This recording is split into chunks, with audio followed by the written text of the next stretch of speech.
Hello there, welcome to a new video in machine learning. In today's video, we are going to see something about training, testing, validation. It's been quite a long that I haven't been uploaded the videos in machine learning. But from now onwards, it's on a periodical time. I'll be uploading that videos.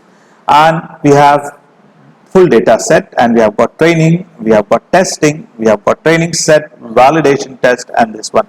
Training tests is divided into two parts, testing is divided into one part, and this is, let's take an example. This is your course, and this is your exam, and this is your final exam, and this is your class. Once the class, these are notes, and based on the notes and important questions, we are going to do revision. And if you study notes well, and if you do revision well, the result will be very good. So, in other words, if you train the data set well, classes attend well, you will be exam pass well. So, if you train the data test on 90%, your result will be on 95% accuracy. If you train the data set or of 100%, your accuracy will be 97 to 90. The more you train the data set, more accuracy will be there. More you attend the classes regularly, more marks you will get. More you read it, more you revise it, more marks you will get it. So this is what an example. We'll see all those details in this one. Training set is set of sample, that is collection of videos or something that is given to a machine learning algorithm in order to learn, in order to make accurate prediction, in order to learn it. In unsupervised learning, unlabeled data is given. In supervised learning, what we will give? We will give, on the other hand, supervised learning, training data set will be given to it. Type of training data set we provide, highly responsible for accuracy. That means the better quality of training data set, we perform better well. So, better quality of training is then provide very good. That's why, and a given example, more classes, good result. Better training, good result. So, I'll be going on to this diagram again and again, and I'll be coming back to here. So, we use this library, skeleton model, which is used for splitting a data. It can be 80-20, 70-30, or it can be 90-10. So we will be seeing all those one. Now we have got test data. What do you mean by test data? Which is here, test set or test data, which is this part. What is this part? Is the name suggests test help. Data help you to check how well the program is learning to make changes, better result. So how well your program is learning. How is the program? If you get 60% result, train the data set very well.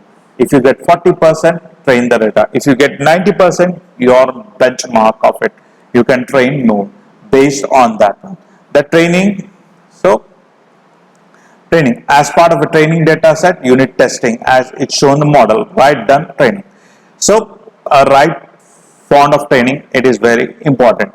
Important to keep the training separated from the it is very important to keep the training data set separated from your test data set. And how training data set and test data set work? We fed.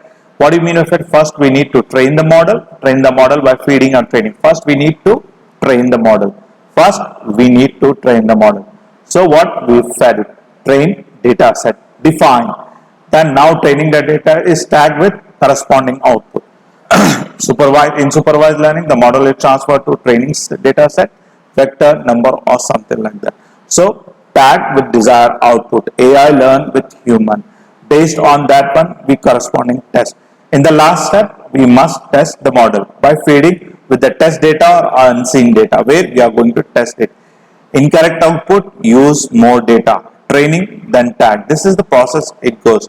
So I just told you, if you get 60% incorrect, accurate, what you will do? You will train the data. Let me change the color. If you are 60%, what will happen?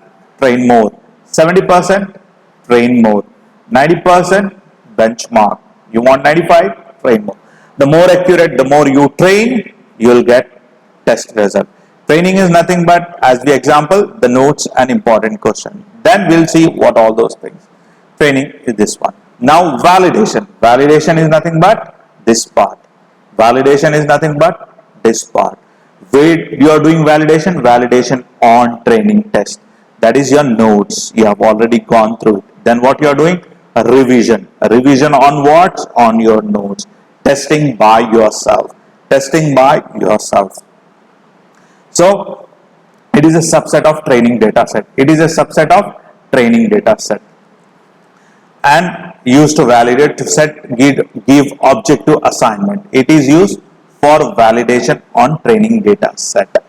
And this is a stage where hyperparameters take place. What do you mean by hyperparameter? Parameters whose values controlled by learning, where values can be controlled by learning methods. Top level parameters are controlled. Means we give value, we expect the output. We give value, we expect the more accurate values. So parameters are being done. So validation is a process where it is validated on training data set. We call it as training data set and we call it as cross validation. So cross validation techniques are used. What is cross validation? We are going to see. This is original data set, this is your training data set, this is your tested data set. Training data set is again divided into validation data set. This is you are giving machine learning algorithm to train it and then it get trained. Based on that one, we predicate, we validate on this one. And once we get the required result, then we put final performance estimation. Correct? And this is your original data, a random selection of rows, training data. This is called your cross validation. Validation. This is the process of cross validation. How? There are some common methods of cross validation. Common cross validation, that is k-fold, Stratified k-fold cross validation, leave one out cross validation, leave p out cross validation. So k-fold cross validation. Let's take it. We have got 12 elements. 1, 2, 3, 4, 5, 6, 7, 8, 9, 10, 11, 12. 12 elements and then we have given the value k. 12 by 4, that is 3. So each divide that 3.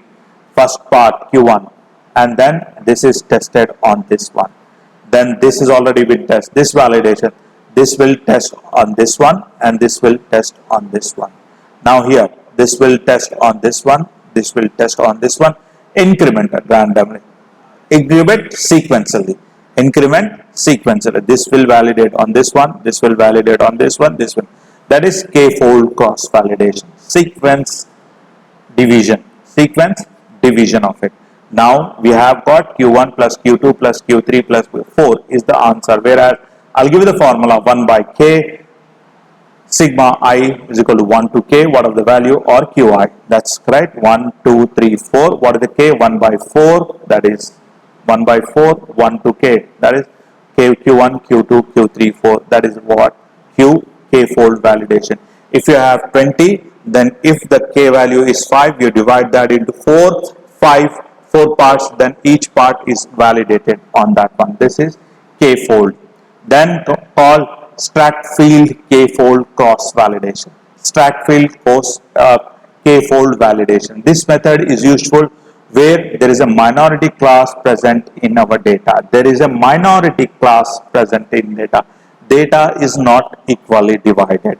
Data is, in some cases, while partition of the data, some testing set will include request minority class while other will not. So we have an imbalanced data set when minority clause is also there. Then how you will do it? Function is used, struct field is used. So when this happen, our accuracy will not properly and it is minority clause being predicted. To overcome this, the data is split in such a portion that some percentage all different classes that exist in data set, considering the two classes which is given here. Correct? And it is being tested like the first test, second test, third test, fourth test, fifth test. If it is like this, it is tested as 1, 2, 3, 4, 5. So imbalancely it is tested. Once it is used if there is an imbalanced data set. So the minority class, majority class interchange with each other so that we get a very good accurate result. Then we have leave one out cross validation, extreme kind of validation we call it. What if you have got n values, we'll take the first element and it is validated at all one. Then 1 is left out. The next element is validated on n minus 1, then this one, and so on. So 2n. So each time, if I have got 10 elements, let's take example, I have got 10 elements. First element is done on 9 times. Second time, I'll leave this one. So I'll be doing all this validation k times, k n minus 1 validations will be going on. So if k is equal to 1, if k is equal to 1, we have n number of iteration. So we call it as extreme kind of validation. So leave one out cross validation is offer straightforward way to leave leave one out cross valid to leave one out class. This is what we are going to do it. But we take it as an extreme kind of cat where every time one data set is being tested on all the data sets. So it take a long time for that one. Then come leave p out class validation, randomly selecting it. Randomly, this is a training data set, you are testing it. So what? Here we have selected this one. Second time we have selected this time. Third time we have selected this one. Fourth time we have selected this one. So what will have at any given time, some of the test which we have already done will come again. So that is one disadvantage here. Leave p out cross validation. Leave p out cross validation, more generalized from cross validation than leave one out cross validation. While leave one data point of training, leave p out cross validation, leave p data point out, and we use script learn and we use leave p out, whereas here what we have, leave one out. Leave one out class we use, and here we use leave p out classification. So if I have got 10 elements, let's take example, I'll take 1, 4, 7. The next class I'll be taking 1, 8, 10. In my third validation, I'll take 5, 8, 9. So what happened? I'm repeating this part. This is what the disadvantage in leave p out cross validation. Whereas here, leave one out cross validation, one data set is been done on that one. And here for imbalanced data set. Whereas here, k fold validation, we are dividing k. And if you see it, randomly selecting data set, which we are going to do it on training data set. If you see, this is cross validation randomly. What is that? K fold. We have done with k fold, we have done with this one. This is part of that part. Now, why training split is important? Avoid overfitting. There is a video for overfitting which I have been given in the link. Please follow that one. By splitting data into training and testing set. What do you mean by overfitting? Please follow that one. You can evaluate the model unseen data. Unbased evaluation. Testing provide fair estimation. If there is a problem, we can able to do. How training data split work? Input data, label data. 8 features on independent and dependent data. There is a video link in that one given in below in the description. If you want to go through it, please follow them. Test size, as I have already told you, we can take 20 or 30%. Okay, and a random and optional parameter. Ensure the split is reproducibility by setting the random state, whatever you want to set random. And this is stratified. Stratified is used for imbalance data set. Stratified is used for imbalance by dividing that one. These are the things which we are going to see.